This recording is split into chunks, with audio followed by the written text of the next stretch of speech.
ঢুকতে পারেননি, মুখ্যমন্ত্রী তার বিরুদ্ধে কোনো ব্যবস্থা নিতে পারেনি, কারণ এখন বিজেপির অমৃতকাল চলছে। এটা বিজেপির মার্গদর্শন।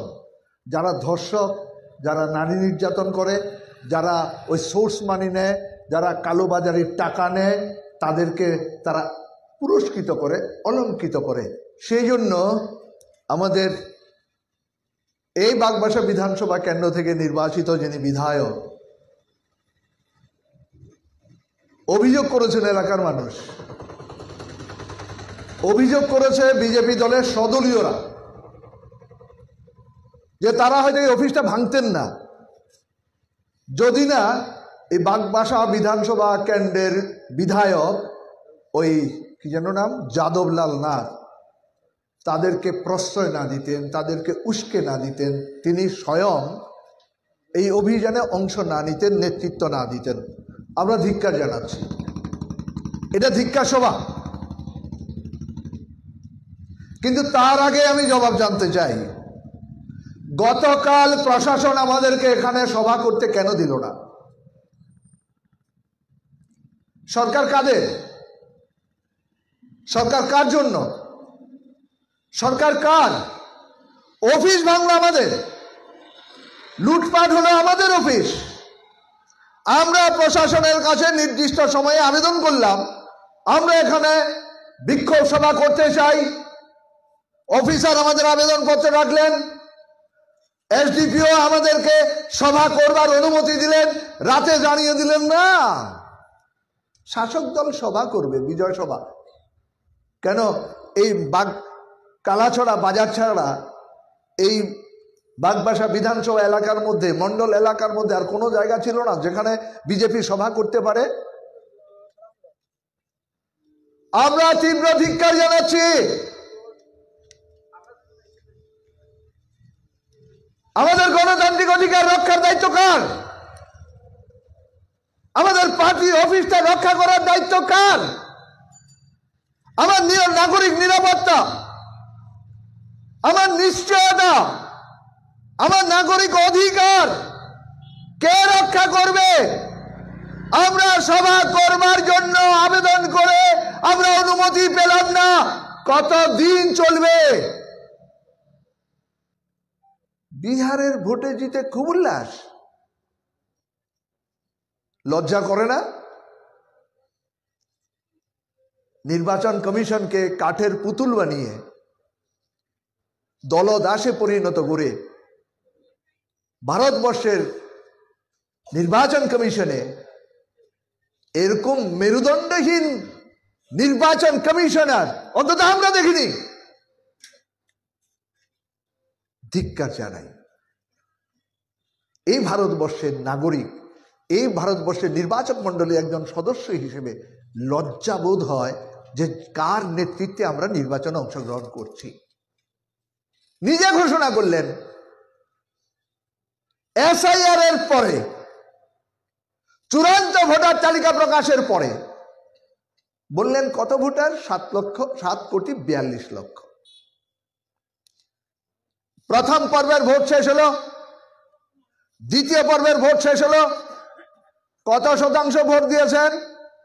প্রায় 66% ভোট দিয়েছেন। 7,42,00,000 ভোটারের 66% কত ভোট হয়? প্রায় 4 কোটি সামান্য কিছু। 11 তারিখের পরে নির্বাচন কমিশন যে তথ্য দিলেন সেখানে কতজন ভোট দিয়েছেন? 7,45,00,000। ভাবতে পারেন আমাদের স্বরাষ্ট্রমন্ত্রী বিহারে হোটেল দখল করে বসে আছেন,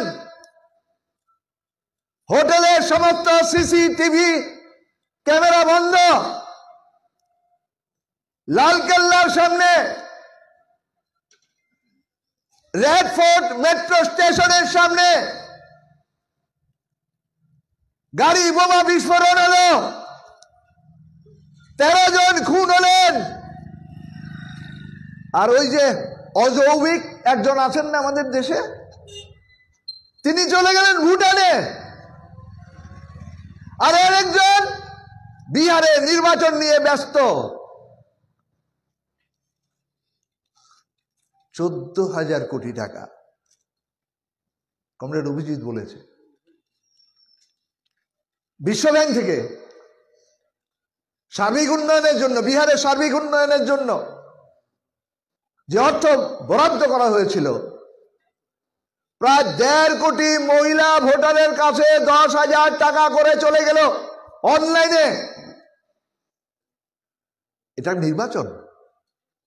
এটাকে নির্বাচন বলবেন? এই আক্রমণের কারণ কি? এই আক্রমণের কারণ হচ্ছে জনগণের দৃষ্টিটাকে অন্যদিকে ঘুরিয়ে দাও। লজ্জায় মুখ দেখাতে পারছে না। এ কি নির্বাচন? এসআইআর বলা হয়েছিল নিবিড়,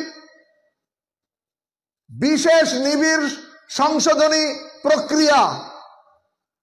সেখানে দিল্লিতে যিনি ভোট দিলেন গত বিধানসভা নির্বাচনে, হরিয়ানাতে যিনি ভোট দিলেন গত বিধানসভা নির্বাচনে, সেই ভোটার কি করে বিহারের নির্বাচনে অংশগ্রহণ করে? এক একজনের 7 জায়গায় ভোটার তালিকায় নাম উঠেছে। উত্তরপ্রদেশ থেকে একটা বিধানসভা কেন্দ্রে 5,000 ভোটার ভোট দিয়েছে, ভোটার তালিকায় নাম উঠেছে 5,000, যাদের বাড়ি, যাদের ভোটার তালিকায় নাম আছে উত্তরপ্রদেশে। এটা ভোট? এটাকে ভোট বলবেন? এটা ভোট হয়েছে? বলতে পেরেছে বিহারে তারা কিভাবে জিতেছে? কোন লক্ষ্যকে সামনে রেখে তারা বিহারে জিতেছে? বলতে পারে? বলতে পারছে? বলতে পারছে না। সেই জন্য পার্টি অফিসটা ভেঙে দাও। আইনের শাসন আছে। আমাদের রাষ্ট্রীয় কর্তব্য পালন করছেন আমাদের আরক্ষা প্রশাসনের যারা আধিকারিকরা রয়েছেন, কর্মীরা রয়েছেন, আমরা শ্রদ্ধা করি তাদেরকে। টিএসআর জওয়ান যারা রয়েছেন, শ্রদ্ধা করি তাদেরকে। তারা তো আমাদের পরিবারের এরা। আধা সামরিক বাহিনীর জওয়ান যারা রয়েছেন তাদেরকে আমরা শ্রদ্ধা করি। আমাদের দেশের অখণ্ডতা, দেশের সার্বভৌমত্ব, দেশের স্বাধীনতাকে সুরক্ষিত রাখার জন্য তাদের অসংখ্য আত্মবলিদানের কাহিনী আছে ইতিহাসের পাতায় পাতায়।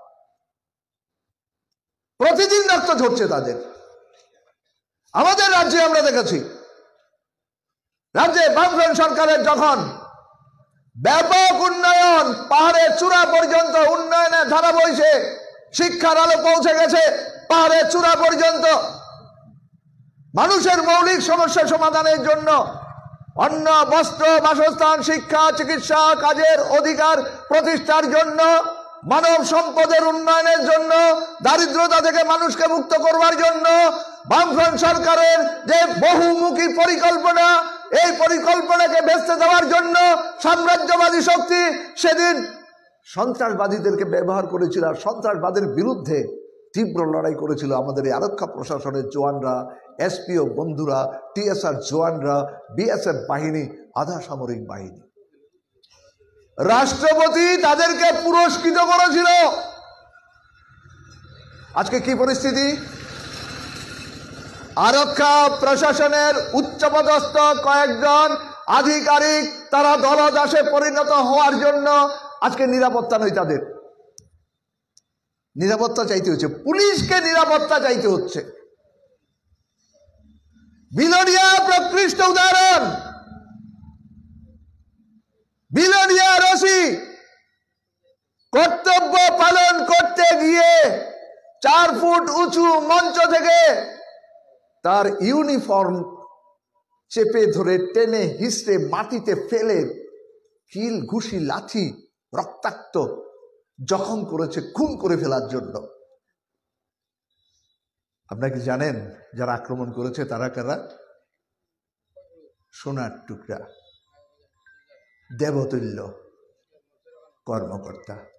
কে ঢোকায় তাদেরকে থানার লকআপে? সাধ্য আছে?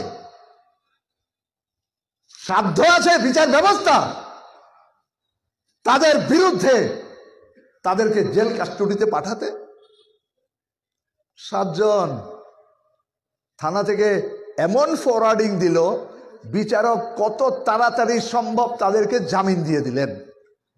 ওসি খুন হয়ে যেতে পারতেন। আর আমাদের সিআইডির সমাবেশ আগরতলায় হুলিয়া জারি হলো, কোন মোটর স্ট্যান্ড থেকে কোনো যাত্রী যেতে পারবে না সমাবেশে।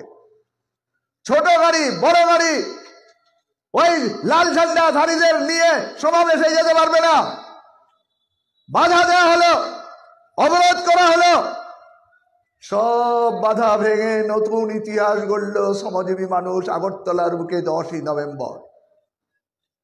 আমরা যারা ধলাই জেলা, উত্তর জেলা, ঊনকোটি জেলা, খোয়াই জেলা থেকে ট্রেনে করে বাধারঘাট স্টেশনে নেমেছিলাম, আমাদের জন্য যে বাস বুক করা হয়েছিল সেগুলোকে বাধ্য করা হলো, সেগুলো বাধারঘাট থেকে কাউকে নিয়ে আগরতলায় যেতে পারবে না। আমরা পায়ে হেঁটে গেছি। বৃদ্ধ মায়েরা, প্রবীণ কৃষকরা, শ্রমিকরা, যুবকরা, ছাত্ররা, নারীরা পায়ে হেঁটে 8 কিলোমিটার পথ অতিক্রম করলেন। আমাদের এই জমায়েতে অংশগ্রহণকারী 4 জন যুবক, তাদেরকে গ্রেফতার করা হলো 10 তারিখ রাতের বেলা। অপরাধ, তারা নাকি ওভারব্রিজের উপর দিয়ে হেঁটে গেছেন। সেই অপরাধে তাদের 4 জনকে গ্রেফতার করা হলো। এমন ফরওয়ার্ডিং দেওয়া হলো, তাদের জামিন হলো না, তারা জেল কাস্টডিতে গেল। আর আমাদের একজন অফিসার ইনচার্জ বিলোনিয়া থানার কর্তব্য পালন করতে গিয়ে খুন হয়ে যেতে পারতেন, তাকে যারা আক্রমণ করলো তাদের জামিন হয়ে যায়। মাধবী বিশ্বাস আমাদের কি করে থাকবে পুলিশের উপর আস্থা? আমরা তো বিশ্বাস করি তাদেরকে, আমরা শ্রদ্ধা করি তাদেরকে, আমরা তাদেরকে সেলাম জানাই বীরত্বের জন্য, গুরুত্বপূর্ণ ভূমিকার জন্য, আইনের শাসন প্রতিষ্ঠার ক্ষেত্রে তাদের ভূমিকার জন্য। মাধবী বিশ্বাস তিনি মুখ্যমন্ত্রীকে কয়েকটা প্রশ্ন করেছিলেন রাজ্যের উন্নয়ন সংক্রান্ত, নারীদের নিরাপত্তা সংক্রান্ত, সরকারের বাজেট পরিকল্পনা সংক্রান্ত। তার আলোচনার মধ্যে কিছু শব্দ রয়েছে যেগুলো আমরাও আপত্তি জানাই। তাকে মধ্যরাতে গ্রেফতার করা হলো, একজন মহিলাকে। পুলিশ 10 দিনের রিমান্ড চাইলেন। 10 দিনের রিমান্ড। অভিযোগ কি? তিনি অশ্লীল শব্দ ব্যবহার করেছেন, সেই জন্য। আইনের পথে চলবে, আমাদের কোনো আপত্তি নেই। কিন্তু গত 14 তারিখ বরজলা মন্ডলের নেতা বরজলা মন্ডল অফিসের সামনে দাঁড়িয়ে প্রকাশ্যে বলছেন সিপিএম এর চামড়া তুলে নেবে। প্রকাশ্যে বলছেন সিপিএম এর নেতা কর্মীরা তাদের যৌবন, ধন সম্পদ সব বাঁচাতে যদি হয়, তারা যদি বেশি বাড়াবাড়ি করে তাদেরকে খুন করা হবে। তার জন্য আইন নেই, তার জন্য পুলিশ সুমোটো কোনো মামলা নিতে পারে না। সে সময় পুলিশ কোথায় থাকে? সে সময় কেন পুলিশের কোনো ভূমিকা থাকে না? তারপর যদি বলে, এই আমাদের পুলিশ বাবুদের কেউ যদি বলে আপনারা দলদাস, খুব কি অপরাধ হবে? খুব অপরাধ হবে। কোথায় নিরাপত্তা? কার নিরাপত্তা? সন্ত্রাসের জন্যই কি আমরা বিজেপিকে ক্ষমতায় এনেছি? বর্বরতা, সন্ত্রাস, খুন, ধর্ষণ, দুর্নীতির জন্যই কি আমরা বিজেপিকে ক্ষমতায় এনেছি? এই আমাদের পার্টি অফিস ভাঙার জন্যই কি আমরা বিজেপিকে ক্ষমতায় এনেছি? এই রাজ্যের গণতান্ত্রিক চেতনা সম্পন্ন মানুষের গণতান্ত্রিক অধিকার কেড়ে নেওয়ার জন্যই কি আমরা বিজেপিকে ক্ষমতায় এনেছি? তাহলে কেন গতকালকে আমরা এখানে সভা করতে পারলাম না? এত ভয় কিসের? ভয় রাজনৈতিক দলে থাকতে পারে। বিজেপি 18 সাল থেকে ক্ষমতা আসার পর একটা প্রতিশ্রুতিও তারা রূপায়ণ করেনি, একটা নতুন বালুয়ারি কেন্দ্র স্থাপন করেনি,